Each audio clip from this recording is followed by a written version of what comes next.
Hi, and welcome to the show. Subscribe at kevinedme.com/podcast. Get CME for this episode by clicking on the CME link in the show notes. Today, we welcome back Erin Patterson. She's a writer, and we're going to talk about her book, Huntington's Disease Heroes, Inspiring Stories of Resilience from the HD Community. Erin, welcome back to the show. Thank you so much for having me again. So we've been on multiple times for those interested in hearing Erin's story, and we'll get into that again today. Just go back to our prior episodes, go to kevinedme.com/podcast, upper right-hand corner search bar, search for Erin's name, and you can certainly hear her story. But I'm interested in talking about your new book today, Huntington's Disease Heroes, Inspiring Stories of Resilience from the HD Community. Now tell us, how did this book come together? It really came about as a result of the first book that I wrote. My first book actually took 4.5 years to write, and it was a really healing process for me. And when the book was finally released and people were reading it, I just felt this tremendous sense of relief, and this weight had been lifted off my shoulders. And I came up with the idea of helping other people in the Huntington's disease community feel that way. And what I wanted to do was put together a book of stories that were told by people from the Huntington's community, written by themselves, and put together in one book that would be kind of like a resource manual of personal stories. So if somebody is going through trying to plan a family, they could just read the chapters on family planning if they want. If somebody's trying to go through the decision to get tested, they could just read those chapters. But many people have read the book from front to back. So we just really covered a wide range of different perspectives in the book. And before we go further in the book, for those who aren't familiar with what Huntington's disease is, just give us a basic overview. So usually when I come on here, I say the medical terminology that you could find on the website, and I really find that that's not really all that helpful. It does affect 3 different areas, which is their mind, their mood, and their motor skills. So just in terms of, say, my dad who has advanced Huntington's, he can't really walk properly. He has chorea. The chorea impacts his ability to do many things like get dressed or even eat.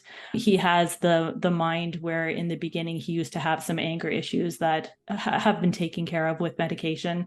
And then really the thinking process for him, he is not able to, when you speak to him, he can only get out a couple of words, and it takes him 30 to 40 seconds to get out those couple of words. So those for me are the real life implications of how Huntington's disease impacts my dad.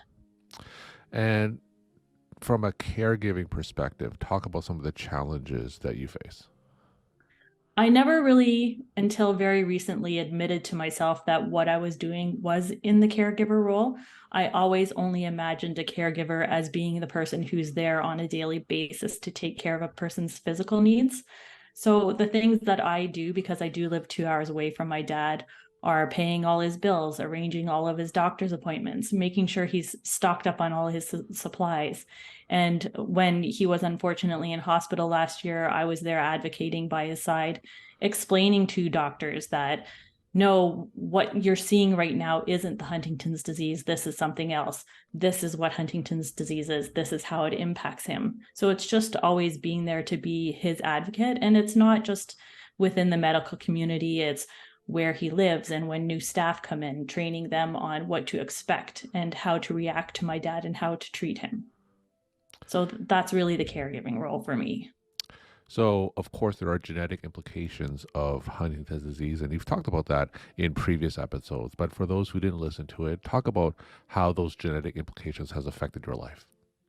So there is a 50-50 chance when your parent has Huntington's disease that you will inherit the disease as well. So I did go through genetic testing in my early 30s, and I found out that I'm gene positive for Huntington's disease. And what that means is I don't have the disease yet, but I will get the disease at some point in my life. So I just don't know when the symptoms are going to occur. And for me, that has been a very long journey towards accepting that my future includes Huntington's disease, because it's a really hard thing to come to terms with. It's not easy to imagine your future not living as vibrantly as you are now. And it impacts my entire family, not just me. It impacts my daughter and it impacts my husband, because one day in the future, they're going to be my caregivers. So tell us, what are some of the things that you're doing to cope with this possibility in the future? So For me, I found the best thing I've ever done is start being open about it and start talking about it. In my family, Huntington's disease was a secret, and I know it's that way in a lot of Huntington's disease families. So I made the decision to go against the grain and start writing about what I was experiencing, start speaking at conferences. And one of the biggest differences in how I'm raising my daughter is that I'm also speaking to my daughter about Huntington's disease. So when we visit her grandpa, we say, Grandpa is having trouble doing X because of his Huntington's disease. When she was little, he used to go to the beach with her and walk down the beach and go into the water. And then it started becoming more difficult for him. So we would explain to her, he can't do that anymore because he's not as stable and he can't walk like he used to. So we've just always had it as part of our conversation so that it's not this thing that's revealed when she's 16 and shocks and traumatizes her, because that really was what happened to me. I didn't find out until I was in my early 30s that the disease even existed in our family. So we just wanted it to be a part of life. It's just a normal part of our family. So talk more about your book. What kind of stories did you include? We have stories written by people who are actually living with Huntington's disease. So there is a woman from California who just writes about how she's always loved running, and running has been her coping mechanism. And we have a young man, he's living with juvenile Huntington's disease, and he lives in Scotland. So he talks a lot about how gaming and having cats and those sorts of things are what helps get him through. He just has such a super positive attitude. We have a couple of scientists who've written stories in the book who are impacted by Huntington's disease. Either they have the gene or they're at risk for the gene. So they're trying to find a cure for themselves and for their family. I have a woman who had gone through IVF, and she did genetic testing on the embryos so that she could make sure that she didn't pass along the disease in her family. So those are some of the really heartwarming stories in there. There's even a woman whose uncle was impacted by Huntington's disease, and she's the one. The niece stepped up to be the caregiver for the uncle, and it really inspired her to become a speech language pathologist. So for her, she just really wants people to know there are things we can do to help with trouble swallowing. And so she wanted to write a story because she wanted to help other people. And that's the main thing about the reason why everybody shared their stories in the book. They just really wanted to help other people. Now, by sharing these stories, what kind of misperceptions about Huntington's disease do you hope to clear up? I think it's more that there's just a general lack of knowledge about Huntington's in general. I know that there's a lot of people who people think are drunk or angry, mean people when it's just the symptoms of Huntington's disease. So, like I was saying at the beginning, when you go on the internet, you just see this list of symptoms, and it's hard to really realize, well, how does that impact a person on a daily life? And that's what we really wanted to share with these stories. It's a person not just saying, this is how my family is. They're getting into the nitty gritty details of a day in the life of their parent with HD, or in a day in the life of being a caregiver, and just really saying, this is actually what it's like. Now, can you share one or two of those stories with my audience, just for those who aren't familiar with the daily life of someone with Huntington's? Can you share one of those poignant stories?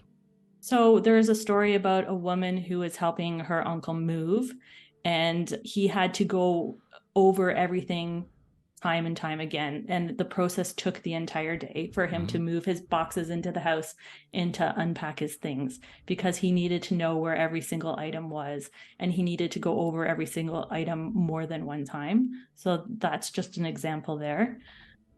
I think a story that's really touching to me is about somebody I actually met within the community, and her father had Huntington's disease, and she tested gene negative. And after she tested gene negative, it was like she didn't have a right to have emotions over Huntington's disease. And her family would say things like, well, what are you worried about? You tested gene negative. But in the meantime, her father was dying from the disease and getting worse and worse. And she was only in her 20s at the time. And it wasn't until her father passed away that she truly felt that she had the right to grieve the death of her father and the loss of her father over those 20 years as he lived with the disease. Go from typical diagnosis, tell us the general time course of the disease. So once people are diagnosed as symptomatic, they usually live for 10 to 20 years. And most people get the disease in their 40s and 50s. What's the patient support community like? Not very good, I would Yeah. say. There's not too much out there. There are a couple of organizations that are really doing a lot of hard work to support the patient community. That's just not enough support. I would say that the resources are limited. And in your ideal world, what more would you like to see in terms of support for people with Huntington's or their caregivers and families? There are so many things that impact a family that there isn't any support for, and people are just trying to figure out how to make it work on their own. Just say, for instance, my dad has to come down to his yearly clinic appointment. He Yeah. lives 2 hours away. I live in Toronto where the clinic is. In order for me to bring him to the clinic, I would have to drive up and back, up and back, up and back in one day, which would Mm. simply be too much, as well as attend a 3 hour appointment. So just trying to figure out, how do I get my dad to the appointment? He's advanced more than the last time he was here. I don't necessarily think he could come down on a car share on his own. So then who could be there to support him, and how are we going to get him there? So that just trying to figure out how to get him to that one doctor's appointment took me 2 weeks and 10 phone calls. Wow. So if there were supports in place for things like that, for instance, in the hospital setting, having a support person on hand in case my dad needs it, or having some kind of service that helps people come to their appointments, or even for me, having some sort of emotional support for me at those appointments as well, because it's very hard for me to go to my dad's doctor's appointments and be his advocates, because Mm. I know that's going to be my future one day. Mm. So that really does take a huge emotional toll on me, and it is something that I need a couple of days to recover from. It used to be a couple of weeks to recover from, but I've gotten better at that now. Where do you turn for support?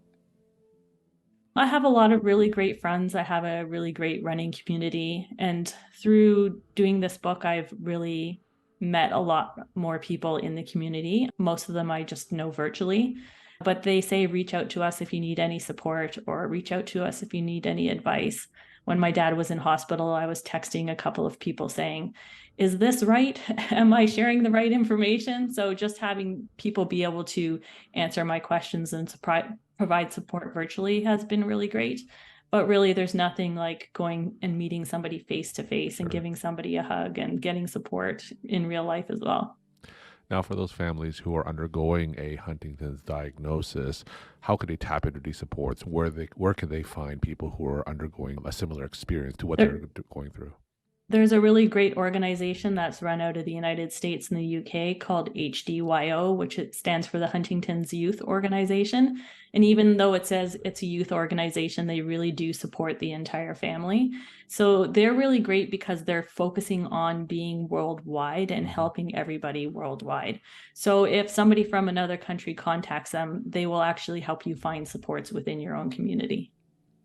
And tell us some of the reaction that you had since your book was published.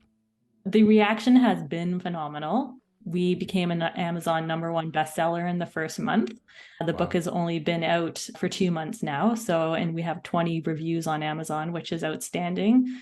And I was lucky. I got the opportunity to go to a conference just as soon as the book was released for HDYO. And people were just coming up to me all weekend and saying, I'm so happy that this book exists. Thank you so much for putting the book together, or telling me about a story that really touched them and reaching out to the person who wrote that story.